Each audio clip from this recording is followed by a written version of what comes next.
ازاي تتخلص من ضعف الإرادة؟ من أكتر المعوقات اللي بتقابلنا في طريقنا وبتكون سبب في الوصول لمشاعر الفشل والإحباط بسرعة هي ضعف الإرادة، وهتلاقي في ناس كتير جدا بيدور في ذهنهم سؤال: ازاي أقوي الإرادة بتاعتي؟ وعلشان تقدر تقوي إرادتك باستمرار انت محتاج انك تاخد بالك لكام نقطة مهمة جدا، زي مثلا انك تعمل الحاجة المهم الأول وتأجل الحاجات اللي هي ملهاش أهمية أكتر، وانك تبعد عن الأفكار الغير مرغوبة والمحبطة للمعنويات بالتفكير في حاجات تانية مهمة. كمان تحاول انك تغير المحيط بتاعك وبعد عن المحيط اللي بيقلل من الاراده بتاعتك. يعني انت عارف الحاجه ديت بتقلل من ارادتك، بعد عنها وادخل لك في حته تانية تقوي الاراده بتاعتك فيها، وانك تحيط نفسك بالاشخاص اللي بيقوموا بنفس الشيء اللي انت بتعمله وعندهم نفس الرغبه ان هو يوصل لنفس الحلم اللي عندك، لانك طول ما انت متحوط بناس عندهم نفس الرغبه بتاعتك هتلاقي روحك بتاخد خطوات ايجابيه وفي حركه بتحصل في حياتك. كمان انك تخطط بالحاجات اللي انت عايز تعملها، فدوت بيوضح لك الرؤيه وبينور قدامك الطريق وبيعرفك الدنيا قدامك هتكون عامله ازاي. كمان انك تتوقع جميع الاحتمالات بما فيهم الفشل، واهل نفسك دايما انك تتعلم، فما تضعفش ارادتك من اي شيء. واهم حاجه برضه انك توقف نفسك عن انك تلوم نفسك، تفهم نفسك كويس وتحط اهداف محدده لامكانياتك وقدراتك انت، واياك وتعميم الفشل. ما تقولش ما هو كل اللي بيعمل في المجال دوت بيفشل، ما هو كل اللي بيدخل في الحته ديت بيقعوا، ما هو كل اللي بيدخل في السكه ديت ما بيكملوش. ما تعممش، انت مختلف عن اي امكانيات واحد واي قدرات واحد، فممكن انت توصل للمكانه ديت اللي غيرك يعني شايف ان هو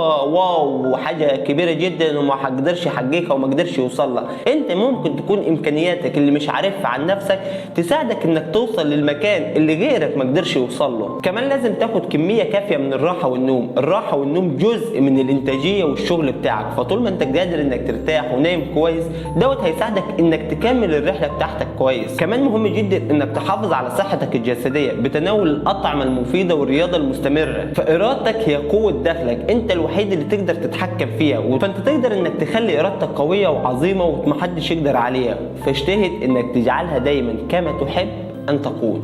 سلام.